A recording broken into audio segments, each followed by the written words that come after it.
Maandiko yanasema mabaya hayatakupata na wala tauni haitaikaribia nyumba yako. Kila uharibifu, kila vita ya mwisho wa mwaka, kila mabaya yanayoinuka mwisho wa mwaka, nimekuombea leo wewe na familia yako, hayo mabaya hayatakupata. Iwe ni ajali wamekutegea, maandiko yanasema kwa msaada wa Mungu tunaruka ukuta. Mungu akakusaidie uweze kuruka kila mitego ya uharibifu ambayo adui ameitega mbele yako.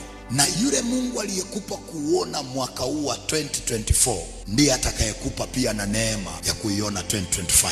Atakulinda na mabaya yote, ataulinda uhai wako na kaburi, atakulinda na uharibifu, atakulinda na mabaya yote. Na nimekuombea katika jina la Yesu, chochote ambacho adui amekuandikia mwisho huu wa mwaka, kila michoro ya kichawi, kila lamani za kichawi juu ya maisha yako mwisho huu wa mwaka, hazitakupata wewe na nyumba yako, in Jesus mighty name. Bwana atakulinda wewe,